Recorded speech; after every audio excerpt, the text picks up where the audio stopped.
Liver से संबंधित बीमारियां पर पीजीआई में की गई चर्चा, जानिए क्या कहते हैं जानकार। पीजीआई, एम्स और एसजीपीजीआई के डॉक्टरों ने की चर्चा। युवाओं में बढ़ी लीवर की बीमारियां, शराब के सेवन कारण बढ़ी। 4% लोगों में लीवर की बीमारियां।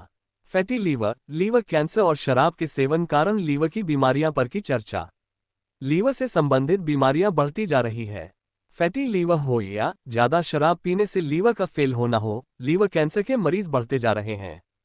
लीवर की इन सभी बीमारियों पर चर्चा करने के लिए 24वीं CPLD यानी कि current perspective in liver disease पर चर्चा की जा रही है। 2 दिवसीय इस चर्चा में पीजीआई के अलावा एम्स और एसजीपीजीआई लखनऊ के साथ मिलकर आयोजन किया जाता है। 4% लोगों को लीवर की बीमारियां होती है। पूरे देश में 2 बिलियन से ज्यादा मरीज इस बीमारी से ग्रस्त होते हैं। 1 मिलियन लोग मर जाते हैं। ज्यादा शराब पीने से लोगों का लीवर खराब हो जाता है और फैटी लीवर की सबसे ज्यादा दिक्कत लोगों में आ रही है। कोविड के बाद 25 से 35 एज ग्रुप के लोगों ने ज्यादा शराब का सेवन शुरू कर दिया है, जिसके कारण अब युवाओं को भी ये दिक्कत आ रही है। ये बीमारियां हमारे लाइफस्टाइल के कारण भी रही है, क्योंकि हमारा लाइफस्टाइल बदल रहा है। हम एक्सरसाइज नहीं करते, जो भी इन बीमारियों के बढ़ने का कारण है। Nation news bureau report. Taneja हूँ, associate professor department of hepatology PGI में। और ये जो कॉन्फ्रेंस हम ऑर्गेनाइज कर रहे हैं, इसका जो प्राइमरी फोकस है वो ऑटोइम्यून लिवर डिजीज़ है। ऑटोइम्यून लिवर डिजीज़ जो ऐसी बीमारी होती है जिसमें शरीर के अपने ही सेल अपने लिवर को ख़राब करने लग जाते हैं। और ये कुछ पिछले दशक में देखा गया है कि इसका इंसिडेंस बढ़ता जा रहा है और इसका इलाज काफ़ी हद तक संभव है अगर ये जल्दी पकड़ लिया जाए, और इसके इलाज से बहुत सारे मरीज़ ठीक भी हो जाते हैं। सो प्राइमरली हमने इसीलिए इस बीमारी पे फोकस किया है, क्योंकि ये बीमारी अब कुछ टाइम से बढ़ने लगी है हिंदुस्तान में भी, और नए नए केस आ रहे हैं। दूसरी बीमारी जो बहुत आजकल फोकस में रहती है वो है वायरस के इन्फेक्शंस, हेपेटाइटिस बी, सी और हेपेटाइटिस ए और ई के वायरस। इसमें से 2 इन्फेक्शन हैं जो बारिशों के मौसम में और गंदा खाने से या गंदा पानी सेवन से होते हैं, वो हेपेटाइटिस ए और ई है। और इस साल हमने हेपेटाइटिस ए के बहुत सारे गंभीर केस भी देखे हैं। तो मेरा यही एक सबके लिए मैसेज है कि लाइफस्टाइल मॉडिफिकेशन बहुत ज़रूरी है, स्वच्छ खाना खाना बहुत ज़रूरी है, साफ़ पानी पीना बहुत ज़रूरी है। जो बीमारियां डॉक्टर साहब ने भी डिस्कस करी थी, फैटी लिवर डिजीज़ जो डायबिटीज़ करके होती हैं या ओबेसिटी करके होती हैं, उसमें सबसे इम्पॉर्टेंट है लाइफस्टाइल को चेंज करना। हेल्दी लाइफस्टाइल मतलब कि एक्सरसाइज ज़रूरी है, रोज़ खाना अच्छा होना चाहिए, फ़ैट्स कम खाने चाहिए, जंक फूड कम खाना चाहिए। इन सब चीज़ों से जो बीमारियां होती हैं ये प्रिवेंटेबल हैं, और अगर अच्छा लाइफस्टाइल करेंगे तो ये सब बीमारियों से आप बच सकते हैं। सर, इसके सिम्टम क्या है, कब सो ये जो फैटी लिवर है ये बहुत कॉमन सी बीमारी होती जा रही है, क्योंकि लाइफस्टाइल बिल्कुल चेंज होने से, सीडेंट्री होने से क्या है कि पहले तो हम लोग काम करते थे, हार्ड वर्क भी करते थे, लेकिन अब गाड़ियाँ हो गई हैं, जंक फूड हो गया है, हर चीज़ घर पे आ जाता है। तो उससे क्या हो रहा है कि मोटापा बढ़ता जा रहा है, शुगर की प्रॉब्लम बढ़ती जा रही है, मेटाबॉलिक रिस्क फैक्टर्स बढ़ते जा रहे हैं। इसकी वजह से जो सिम्टम्स ज़्यादातर शुरू में जो इनिशियल सिम्टम्स होते हैं वो बड़े नॉन स्पेसिफिक से होते हैं। कईयों को थकान रहती है, कईयों को कमज़ोरी रहती है, कई बोलते हैं कि हमारे यहाँ पेट में ऊपर दर्द होती है, क्योंकि धीरे धीरे करके लिवर में फ़ैट डिपॉजिट होने लगता है और वो इलाज होने लगता है। बट अगर ये बीमारी बढ़ जाती है तो फिर कॉम्प्लिकेशंस होने लगते हैं, लिवर में सूजन आने लगती है, और जब सिरोसिस या ज़्यादा एडवांस डिजीज़ हो जाती है तो ब्लीडिंग हो सकती है, खून की उल्टी हो सकती है, पीलिया हो सकता है, पेट में पानी सब हो सकता है। ये बहुत गंभीर हो जाती है सिचुएशन। तो सब फोकस यही है कि इसको पहले पकड़ लिया जाए, इस बीमारी को, और इसको पहले ही ट्रीट कर लिया जाए। मेरा नाम डॉक्टर निपुण। सर, पहले अपना नाम बता दीजिए। दूसरा, नमस्कार, मेरा नाम डॉक्टर निपुण वर्मा है। मैं एसोसिएट प्रोफेसर हूँ department of hepatology PGI Chandigarh में। आपने एक सवाल पूछा कि भारतवर्ष में और पूरे ग्लोबल वर्ल्ड में कितने पेशेंट्स हैं लिवर के। तो अगर हम देखें कि लिवर बीमारियां जो हैं 11th most common cause of death मानी जाती हैं, 11वीं most common cause of death. उसमें सबसे इम्पॉर्टेंट है कि पूरी डेथ्स में अराउंड 4%, अगर हम सारी पूरी दुनिया में जितने लोग मर रहे हैं तो 4% लोग मरते हैं लिवर की बीमारियों से। उसमें अगर हम क्वांटिटी देखें तो लास्ट 2019 का एक डाटा है, ग्लोबल बर्डन का डाटा, जो कि बहुत बड़ा जर्नल लैंसेट में पब्लिश हुआ। उसमें पाया गया कि 2 बिलियन से ज़्यादा मरीजों को लिवर की बीमारी थी एंड 1.3 मिलियन के करीब मरीज़ मर गए 2019 में। तो मिलियंस में पेशेंट अफेक्ट होते हैं और मिलियंस में पेशेंट मरते हैं इस बीमारी से। बीमारी के मोस्ट कॉमन कारण आज की डेट में अल्कोहल और फैटी लिवर डिसीज़ हैं, जैसे डॉक्टर दुसेजा ने भी बताया।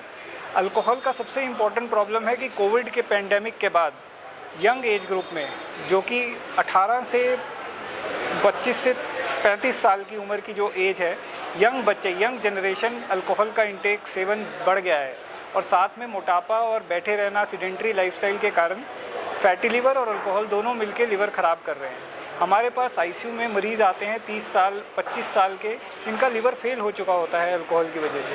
तो हमें कम्युनिटी को बताना बहुत ज़रूरी है कि अल्कोहल की मात्रा एक्सेस में लेने से लिवर फेल होता है, लिवर ख़राब होता है। जिसका लिवर ख़राब हो चुका है उसमें एक बूंद भी अल्कोहल जहर मानी जाती है। इसके अलावा हमें फैटी लिवर को बचाने के लिए जो एक्सरसाइज और डाइट के बारे में डॉक्टर सुनील तनेजा ने भी बहुत अच्छे से बताया, बट एक चीज़ मैं ऐड करना चाहूँगा, जो कि सफाई का ध्यान, डेंटल हाइजीन और पानी साफ़ पीना, ये बहुत इंपॉर्टेंट चीज़ें हैं apart from exercise and healthy food which we want to take.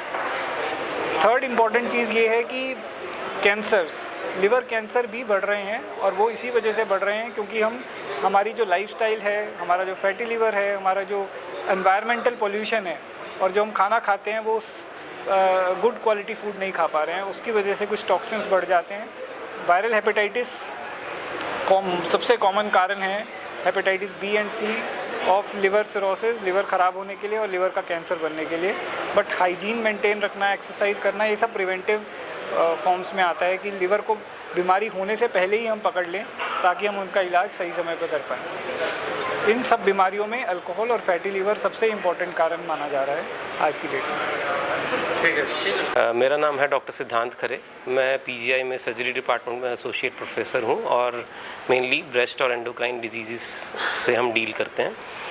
तो अभी आज हमने जो अवेयरनेस प्रोग्राम किया उसका मेन एम ये था कि जनरल पब्लिक को, क्योंकि डॉक्टर्स और नर्सिंग स्टाफ जो हॉस्पिटल रिलेटेड लोग हैं उनको तो इसके बारे में आइडिया है, बट जो जनरल पब्लिक है, जो पेशेंट्स हैं और उनके रिलेटिव्स वगैरह हैं, उनको हम ब्रेस्ट कैंसर के बारे में ज़्यादा से ज़्यादा जानकारी दे पाएँ, उनको जागरूक बना पाएँ।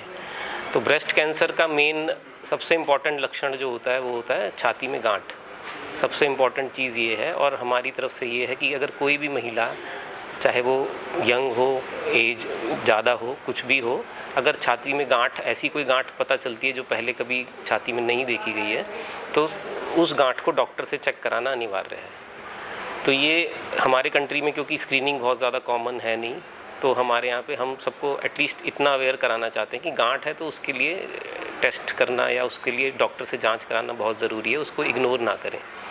और अगर स्क्रीनिंग है, जैसे अगर WHO का हम देखें तो इंडिया जैसी कंट्रीज़ के लिए WHO ने स्क्रीनिंग भी यही रिकमेंड की है कि या तो डॉक्टर से चेक कराना है या तो आंगनवाड़ी वर्कर वगैरह, इनको भी ट्रेनिंग दी जा सकती है, जो कि ब्रेस्ट एग्जामिनेशन में उनको थोड़ी ट्रेनिंग देके कि ताकि वो पता लगा पाएँ कि किसी को गांठ तो नहीं है, या अर्ली स्टेज में हम जिससे बीमारी का पता चला पाएँ।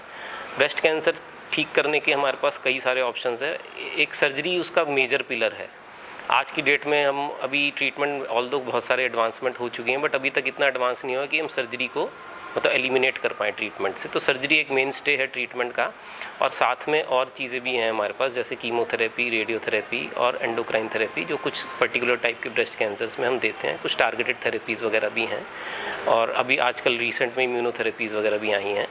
लेकिन अगर हमारे पास पेशेंट सही टाइम पे जल्दी अर्ली स्टेज में पहुंच जाते हैं तो ये बहुत सारी दवाइयाँ या जो कीमोथेरेपीज़ और इम्यूनोथेरेपीज़ वगैरह हैं, जिनकी एक तो साइड इफ़ेक्ट्स भी काफ़ी सारे हैं, साथ ही साथ उनकी कॉस्ट भी बहुत ज़्यादा है। तो अगर जल्दी डायग्नोसिस हो जाता है तो हम शायद पेशेंट को उन सब चीज़ों की ज़रूरत ना पड़े, खाली सर्जरी से या खाली सर्जरी और रेडियोथेरेपी से और एंडोक्राइन थेरेपी से भी उनका काम चल सकता है। तो वो जल्दी डायग्नोसिस, एक तो जैसे हमने पहले बताया कि जो जल्द अर्ली स्टेज पे जो डायग्नोसिस होता है उनका सर्वाइवल भी बेटर है, वो पेशेंट्स का आउटकम्स भी बेटर हैं, साथ ही साथ उनको कम कॉम्प्लेक्स ट्रीटमेंट के साथ भी वो सिमिलर आउटकम मिल सकता है, जो कि एक एडवांस स्टेज में हमें ज़्यादा कॉम्प्लेक्स ट्रीटमेंट और ज़्यादा साइड इफ़ेक्ट वाले ट्रीटमेंट भी देने पड़ सकते हैं पेशेंट्स को। दरअसल कितनी उम्र की एज ज़्यादा देखी गई है इस बीमारी की चपेट में आने? देखिए, ज़्यादा तो जो हम लोग देखते हैं ज़्यादा कॉमन तो वो 50 प्लस में है, बट इसका मतलब ये नहीं कि यंग में नहीं हो सकता, क्योंकि हमने बहुत यंग पेशेंट्स में भी, इवन जो अर्ली 20s में हैं वैसे पेशेंट्स में भी ये बीमारी देखी जा सकती है।